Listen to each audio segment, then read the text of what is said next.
നീണ്ട കാത്തിരിപ്പിന് ശേഷം മസ്കത്തിൽ നിന്നുള്ള കണ്ണൂർ യാത്രക്കാർക്ക് ആശ്വാസം പകരാൻ ഇൻഡിഗോ. കണ്ണൂരിലേക്ക് ആഴ്ചയിൽ 3 സർവീസുകൾ ആരംഭിക്കാനാണ് ഇൻഡിഗോ ഒരുങ്ങുന്നത്. ഇതോടെ മസ്കത്തിൽ കഴിയുന്ന ഉത്തര മലബാറുകാരുടെ യാത്രാ പ്രശ്നത്തിന് നേരിയ പരിഹാരമാകും. ചൊവ്വ, വ്യാഴം, ശനി ദിവസങ്ങളിൽ മസ്കത്തിൽ നിന്നും കണ്ണൂരിലേക്കും അതേ ദിവസങ്ങളിൽ തന്നെ കണ്ണൂരിൽ നിന്നും മസ്കത്തിലേക്കുമാണ് സർവീസുകൾ നടത്തുന്നത്. ഈ മാസം 22-ന് കണ്ണൂരിൽ നിന്നാണ് ഇൻഡിഗോ മസ്കത്തിലേക്കുള്ള കന്നി യാത്ര ആരംഭിക്കുക. ചൊവ്വാഴ്ച അർദ്ധരാത്രി 12:40-ന് കണ്ണൂരിൽ നിന്നുള്ള വിമാനം പറന്നുയരും. പുലർച്ചെ 2:35-നാണ് മസ്കത്തിലെത്തുക. അതേ ദിവസം പുലർച്ചെ 3:35-ന് മസ്കത്തിൽ നിന്ന് പറന്ന് രാവിലെ 8:30-ന് കണ്ണൂരിലെത്തും.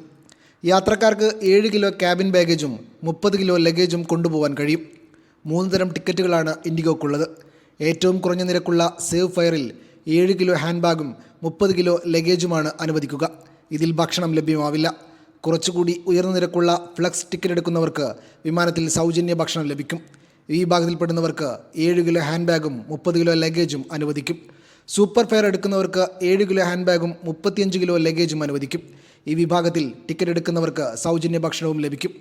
ഈ മാസം മസ്കത്തിൽ നിന്ന് കണ്ണൂരിലേക്ക് ഏറ്റവും കുറഞ്ഞ നിരക്കായ സേഫ് ഫെയർ എടുക്കുന്നവർ 42 റിയാലും 500 പൈസയുമാണ് നൽകേണ്ടത്. ഫ്ലക്സ് ടിക്കറ്റിന് 46 റിയാലും 800 പൈസയും സൂപ്പർ ഫെയർ ടിക്കറ്റിന് 49 റിയാലും 850 പൈസയുമാണ് നിരക്ക്. കണ്ണൂരിൽ നിന്ന് അതേ ദിവസം ഏറ്റവും കുറഞ്ഞ വിഭാഗത്തിന് 10,000 രൂപയും രണ്ടാം വിഭാഗത്തിന് 10,800 രൂപയും ഉയർന്ന സൗകര്യമുള്ളതിന് 11,300 രൂപയുമാണ് നിരക്ക്. Media 1 Muscat.